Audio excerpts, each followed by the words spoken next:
Hello and welcome to another anime lore and theory video. I'm Shergog, your host, and today we are going to take a closer look at the greatest weakness of the Pleiades battlemates, and of course not only as a whole, but also as individual fighters. But before we're going to take a closer look at any of this, let me quickly thank my Patreons for supporting this channel, as well as say thanks to all users of the YouTube thanks function for making one-time donations. And with that said, let's get back at the topic at hand.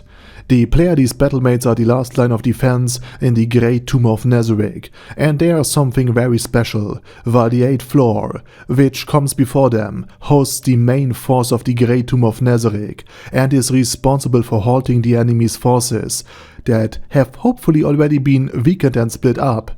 It uses any means necessary for this, including the willing sacrifice of their own lives. And this is something that the Floor Guardian victim specializes in, and unlocking him in Yggdrasil Online was extremely difficult. But should this 8th floor be cleared, and if even the strongest beings in the Great Tomb of Nazarick, namely Albedo's younger sister Rubedo, cannot defeat the enemies, then there's no hope for victory.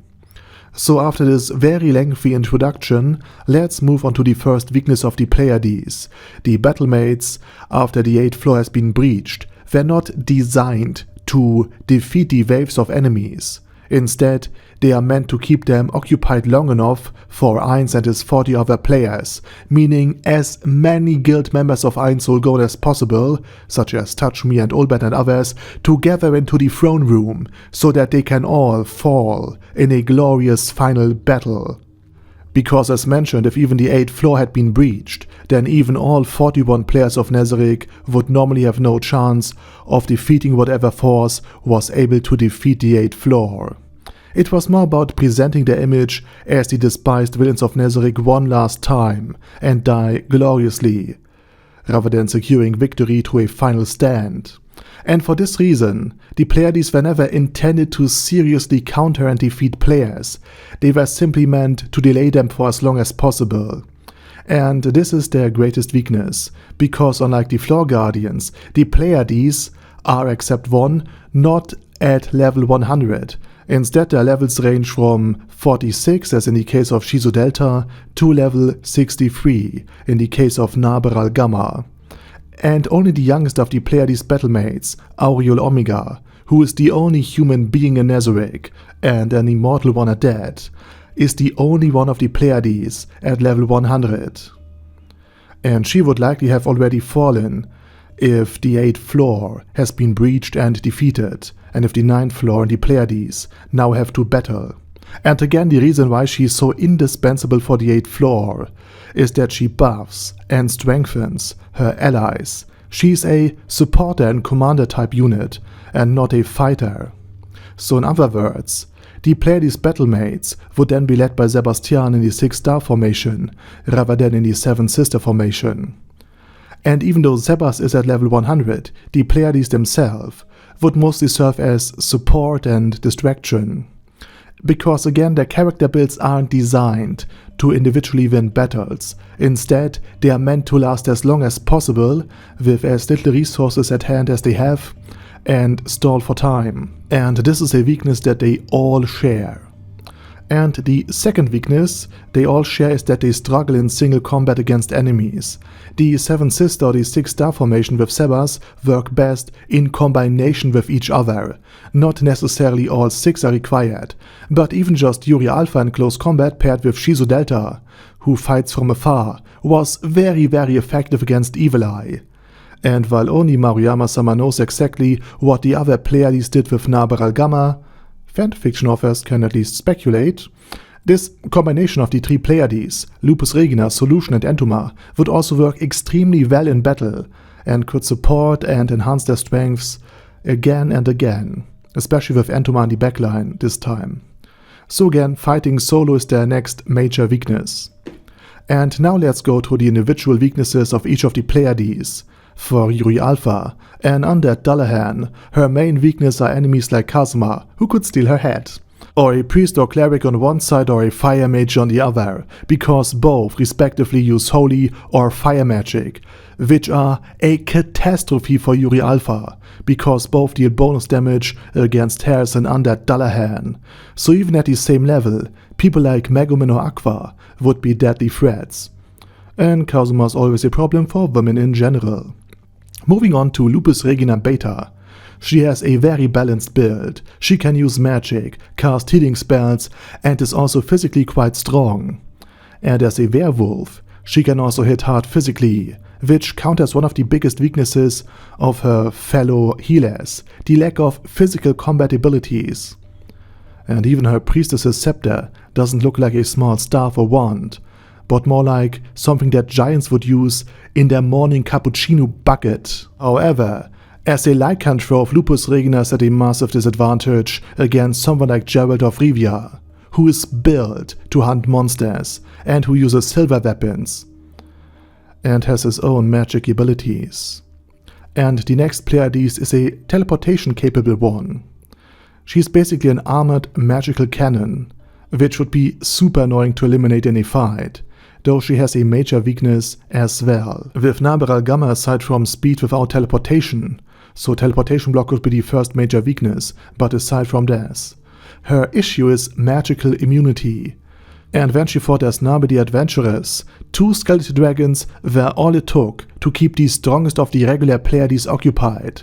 And stronger versions of a skeletal dragon, or other NPCs or players with immunity to 8th level magic, could also deal with Naberal effectively, and she wouldn't be able to unleash her full power, as she's already fighting with everything she has in this circumstance. Shizu Delta has brilliant min-maxing builds with an extremely high attack stat and can also fight in close combat, and she can even make herself invisible with the help of her scarf, which is an extremely rare and powerful endgame item. But her poor defense and low HP make her very vulnerable to enemies who somehow manage to counter her stealth and track her down, especially those who might also be immune to ranged attacks, something that notably gave Shizu Delta a hard time in the Holy Kingdom movie. Moving on to Solution Epsilon, who is an assassin and is able to strike from behind. She can also use spell scrolls that are normally restricted by class, making her very flexible in combat. And as a Shoggoth, or slime girl, made of liquid flesh, she is immune to blunt attacks. I mean, try to punch water and see what happens. However, Solution Epsilon would be at a massive disadvantage against anything that could freeze her body. And I'm not only talking about a certain elf's name. I mean, look what happened to Luffy from One Piece or the Rubber Buddy in The Incredibles. And slimes are also likely weak against magic, particularly fire or light magic, which could evaporate their bodies or incinerate them, and against a skilled melee build that could simply detect her, again like Geralt of Rivia, who would be an effective counter to Solution with his magical weapons, because magical weapons can't be melted down by her body. Finally, we have Entoma Vasilisa Zeta, and her biggest disadvantage in combat is simply just fighting alone, as she is a purely support unit that usually stays in the backline of the formation, fighting with talismans and her summoned insects to support her team, so being caught alone would be a huge disadvantage already for her, regardless of the opponent's level, but there's more. As an insect-based battlemate, she is extremely weak against anti-insect spells, especially anti-insect area of effect spells, that could damage or even destroy her entire summoned bugs in just one single blow. So Evila and her team are almost a perfect counter to Entoma, without needing additional high levels. So Evila and her team were almost a perfect counter for Entoma, without having high levels and such things. And that wraps up the weaknesses of the Pleiades, and now it's your turn. What are your thoughts on the Pleiades, their weaknesses, and how they could potentially counter them? Let me know it down in the comment section. And with that said, please check out my German channel, my fantasy channel, and if you don't want to listen to my voice or accent, but are still interested in the things I have to say, I have made an AI channel narrated by Almost a Woman, where I use AI voiceovers for my videos. And the channels are all linked down in the video description. Also, please check out my Patreon if you want to support me beyond just leaving a like or sub.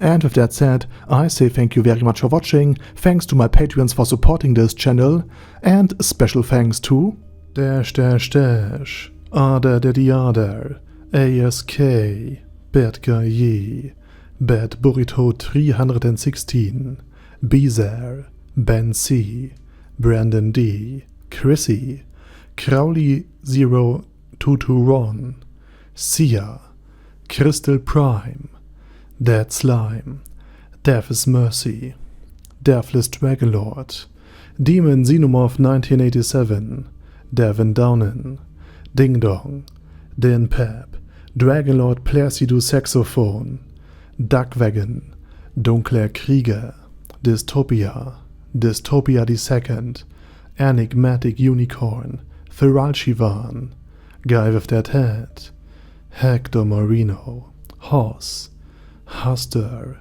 Jacob G, Jana B, Jason, J. Morris, Chromius, Kyle R, Lee K. Long, Legendarius, Lelouch V. Britannia with a Mustache, Lexus Fox, Lord Nishikian Rai, Lord Touch Me, Lofrazer, Merovec, Mr. Shoes, Mr. Tweaker, Michael R, Michael Y, Nope, Oh Hell No, Normal Toad, O'Kill, Overlord General Gasper, Paddy Pantum, Personage, Ruru, Primus 11, Rhinomere, Kune Caracos P, Shergox's Daddy, Shadow Lightning Wolf, Shrine Keeper, Sir Axolotl, Super Tier Magic Batista Bomb, Supreme Cheese, Staris, Ted,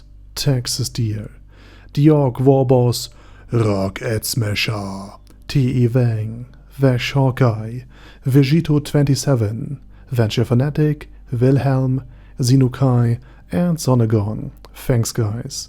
Anyway, have a nice day, and I hope to see you all again soon on my next video.